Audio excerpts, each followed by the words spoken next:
This is the video for lesson 14 on my website, Word Problems Involving Addition.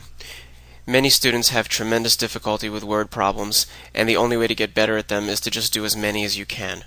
Now in this particular lesson you're being told that all the problems involve addition, but of course normally in a word problem you won't know what operation you have to do, and you'll have to figure it out. Let's take a look at these problems here.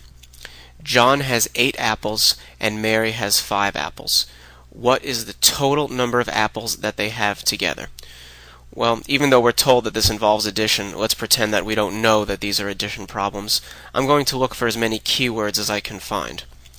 Total is an important keyword, and that usually implies addition, but not always. Together kind of tells us that we're going to be combining. And in this problem, of course, the way to get the answer is by adding. We'll simply do 8 plus 5, and we'll get 13 as our answer. Of course, this may seem very basic, but later on we'll move on to much more complicated word problems. Let's take a look at this problem. What is the sum of 94 and 87? Well, for this problem, you simply have to know the definition of sum. Otherwise, you just can't do the problem. The sum is what you get when you add numbers together. We call that the sum.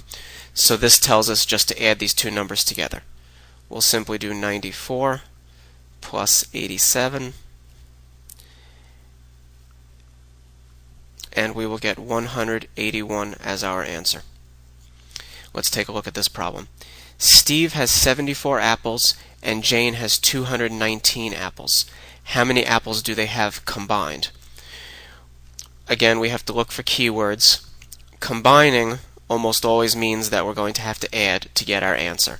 And that's the only keyword that we have, so we know that we have to add. We'll add 219 plus 74.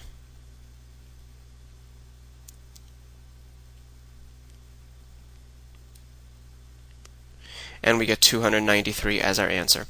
This is just a very basic introduction to addition word problems. In later lessons we'll do word problems involving other mathematical operations, and then we'll move on to more complicated word problems.